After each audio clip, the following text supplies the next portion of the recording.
Teror yang terjadi di media nasional Tempo dengan menerima kiriman kepala babi dan tikus mati memberikan sebuah pelajaran berharga kepada kita bahwa kritik itu tidak selalu mendapat ruang penerimaan yang wajar dan normal.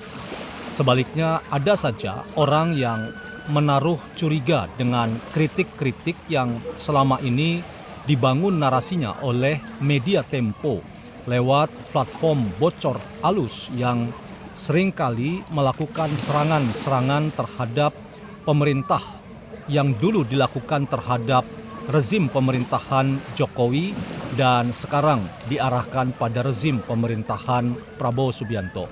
Bagaimana kita membincang adanya teror terhadap media sebagai salah satu kekuatan dari demokrasi itu sendiri.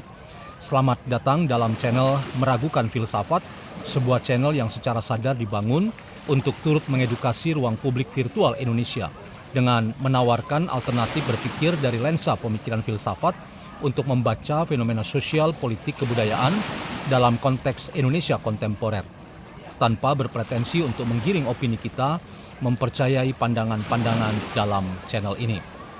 Teman-teman, dalam masyarakat yang modern, maka salah satu pilar demokrasi itu adalah media massa. Media massa dikatakan sebagai salah satu pilar demokrasi oleh karena fungsinya yang dimaksudkan ada untuk menyeimbangkan wacana atau diskursus, sehingga berbagai macam catatan-catatan kritis yang diberikan oleh media massa itu dapat menolong kita untuk keluar dari berbagai macam pandangan yang justru ingin melanggengkan status kekuasaan atau yang biasa disebut sebagai upaya melanggengkan status quo kekuasaan. Itulah yang kita lihat misalnya dalam banyak media sosial yang ada di tanah air kita, termasuk koran Kompas atau majalah Tempo.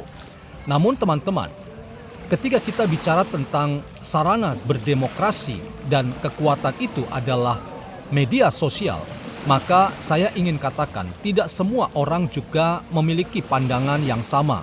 Dalam arti menerima kritik yang datang dari media sosial itu dengan sikap yang dewasa, sikap yang wajar dan normal.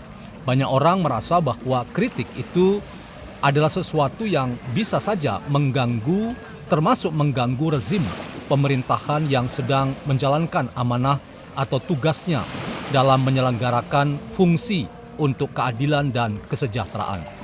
Inilah teman-teman, ketika kita mau memberi makna pada apa yang terjadi pada media Tempo yang belum lama ini menerima pil pahit kenyataan dari arus besar demokrasi yang sedang terjadi di tanah air kita, bahwa media Tempo mengalami teror yang tidak main-main, yaitu kepala babi dan tikus mati yang dikirim ke kantor media Tempo.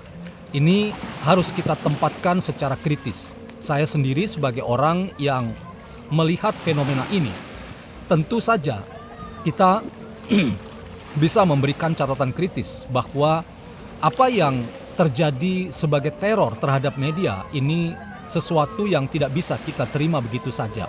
Kita harus memberikan catatan kritis bahwa teror terhadap media, termasuk media sosial, media Tempo ini harus kita katakan sebagai sebuah pukulan telak terhadap dinamika berdemokrasi di tanah air kita.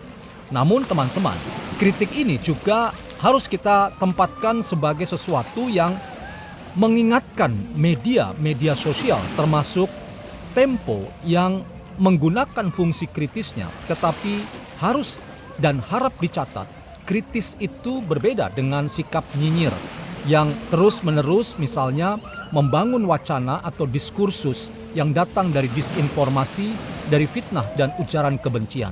Kalau itu yang terjadi, maka panggilan media sebagai sebuah sarana untuk melakukan kritik terhadap rezim pemerintahan atau kekuasaan yang sedang berlaku atau menjalankan fungsinya, maka ini yang saya ingin katakan media telah gagal memaknai apa yang dimaksud dengan sikap kritis.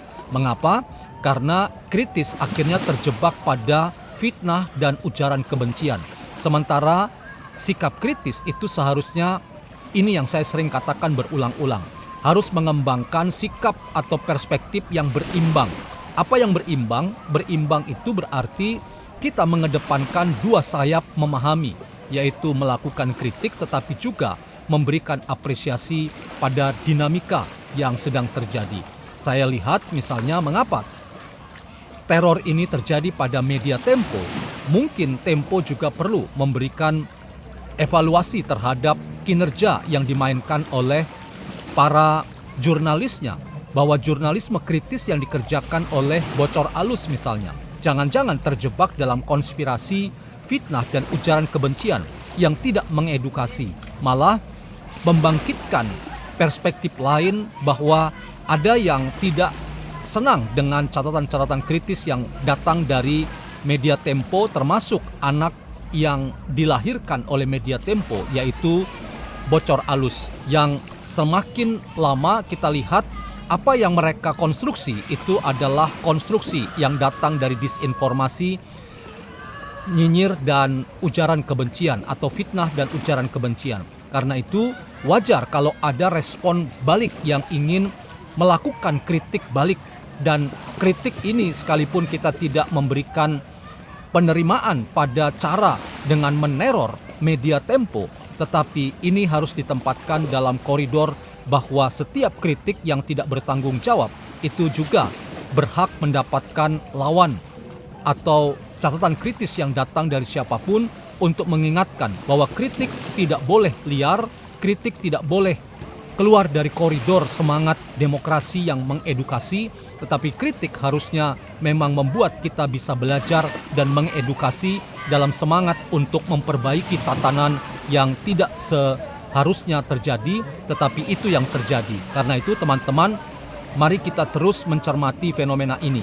Apakah memang sikap kritis dari Bocor Alus dan Tempo pada umumnya itu memang mengedukasi kita, atau jangan-jangan hanya datang dari perspektif tunggal, yaitu kritis tanpa pernah mengapresiasi, kritis yang hanya menebar disinformasi, fitnah dan ujaran kebencian.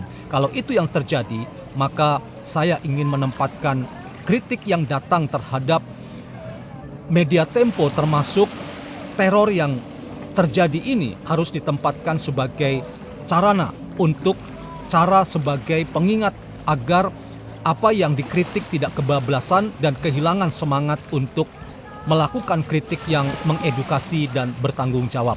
Dalam konteks ini teman-teman, mari kita melihat perkembangan. Apakah memang teror ini harus ditempatkan sebagai sesuatu yang wajar, atau ini juga teror yang membuat kita kehilangan kebebasan mengungkapkan ekspresi, termasuk ekspresi dalam media yang kita miliki.